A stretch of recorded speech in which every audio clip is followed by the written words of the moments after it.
Welcome back, everybody, to Discussion America with me, Anthony Fiorinelli, your host. You know, I want to jump right back into this thing, and I realized something this week, that I've been approaching things a little wrong here. I've been talking a lot about the federal government and how it's run, and Trump and the Congress, Senate. Then I realized all of those guys are made up of our local representatives. Now, our local representatives are our congressmen, our senators, and we vote them in our local elections here, in our states, our municipalities. So we're responsible for them locally. Okay, so we're the ones that vote them in. So it's not a collective body that the Congress did this, or the Senate did that, or the Senate or the Congress didn't do this, didn't do that. It's the individuals that we put in office that are basically in control. So if they don't do their jobs, we are the ones that are in control of the individuals. And the reason why I bring this up is because this week here in New York, there's always something going on crazy here in New York with regard to our representatives or our government. And this week, the Democrats are going wacky again. There is this new push in New York to release senior citizens from prison because they're senior citizens and they're old. And senior citizens should not be in prison, regardless of the crime that they are in prison for. Case in point, I'm not going to use any names because I don't want to give this person or this person's memory any more power than what they're already trying to give it, because they're trying to make this person a martyr, okay? But this particular person has done 40 years of their 50-year sentence, 50 to life sentence, for murdering 2 senior citizens. Let that sink in a second. This person was doing a 50 to life for murdering 2 senior citizens. Okay? So what they're trying to do is use this person as a stepping stone to say, you see, this person did 40 years of a 50 to life, and just she was rehabilitated. You know, she suffered enough in prison. She should have been able to get out because she's a senior citizen. And, you know, it costs a lot of money to house, you know, people in prison, especially senior citizens with their medical care and, you know, the things that senior citizens need. And she should have been let out instead of having to spend her last days in prison. And one of the lawyers that are spearheading this here said, do you know that when she left prison for the last time, she was only 82 pounds? Who gives a rat's ass? Seriously. You know, think about the families of the senior citizens that lost their lives because of this person. Do you think they care if she was only 82 pounds when she left prison? Do you think they care if her last days were miserable and she suffered and she was weak and horribly deteriorated?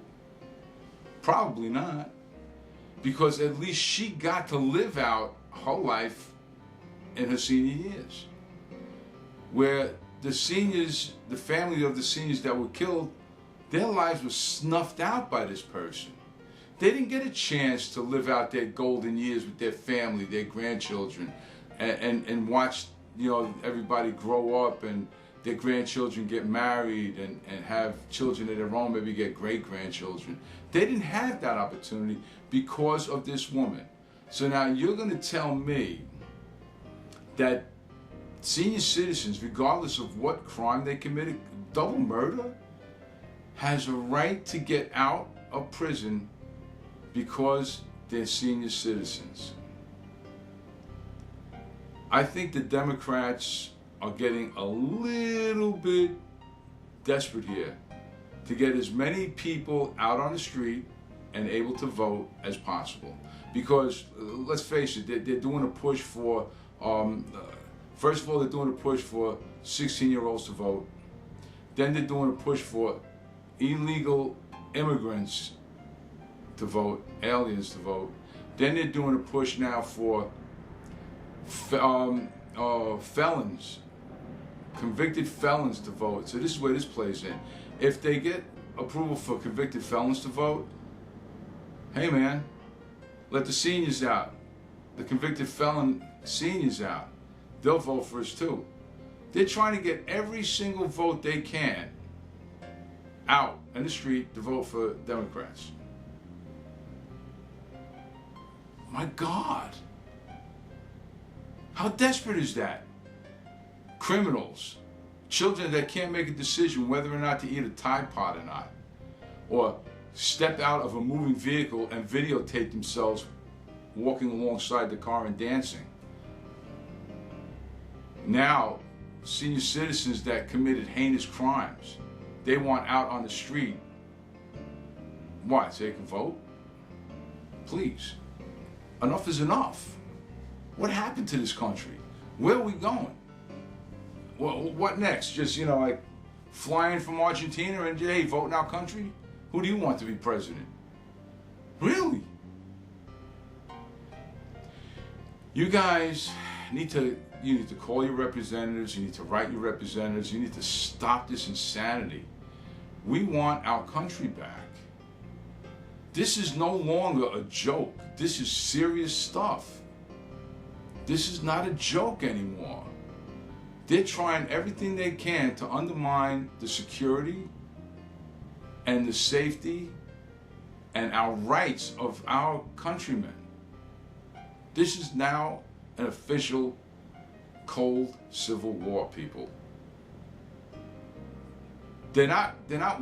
Trump is having enormous turnouts at his rallies, and that's scaring the hell out of him.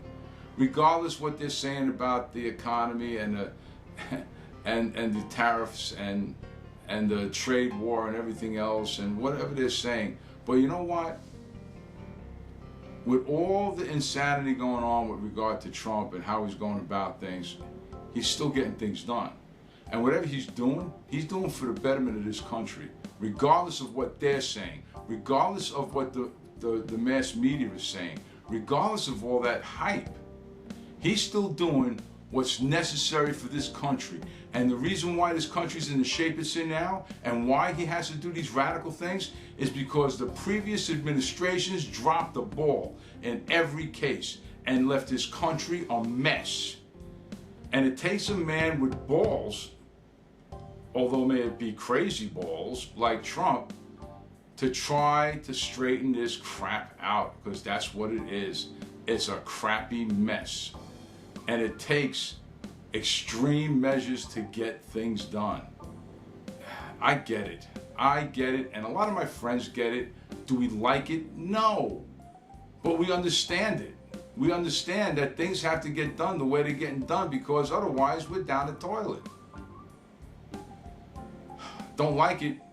And I haven't heard anything yet from the Democratic people that are running for president of anything other than raise taxes on the rich. We got to raise taxes and give everything free. How are we going to stop all this craziness by making everything free? That's only going to create more of a debt, because things got to get paid for. And what? Raise taxes on the rich? Let's see how long the rich stay here. Let's see how long their companies stay here. How fast are they going to move out of this country and do business elsewhere where the taxes aren't as high? Wake up, people. This is ridiculous already.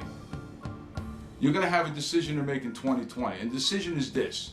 We're going to have either a socialist country or we're going to have a democratic country. And that depends on who you vote for. Trump or any one of these crazy Democrats that are running right now. Okay?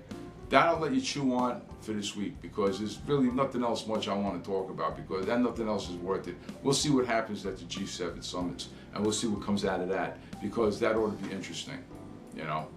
And as far as what's going on in Hong Kong, let me tell you something. Those kids that are demonstrating, somebody's got a bug in their ear to do that, because what they're doing is they're playing right into mainland China's hand. Mainland China hasn't liked the fact that Hong Kong has been doing so well the way it is. So what?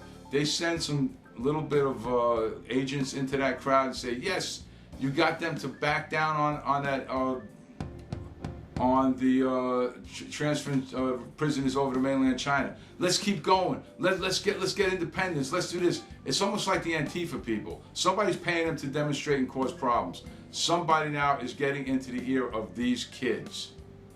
And you know what they're doing? They're playing right into it, because now what's going to happen is that the people of Hong Kong are going to see that the police can't handle these kind of demonstrations, and they're going to want the government forces from mainland China to come in and squash these demonstrations. And once that happens, the government forces from mainland China are never going to leave, and mainland China is then going to have full control over Hong Kong, and all of their freedoms that they had over the last decades are going to be gone, because they're going to say, you see, we gave them their freedoms that they wanted. They had the commerce that they wanted. They had what they wanted, and look what they did with it. They threw it away. They couldn't control themselves, and they almost ruined it all themselves. So now we have to come in and fix it, and now we're in control.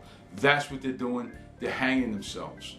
If anybody's getting this here, they need to listen to me. Stop it. The Chinese government is giving you enough rope to hang yourself, and once they have it, you're done. It's going to be full control by mainland China, and all the freedoms that you had in Hong Kong are going to be gone. It's Anthony Fiorinelli from Discussion America saying, see you next week. I'm out of here. Have a great weekend, people. Have a great week. God bless you all.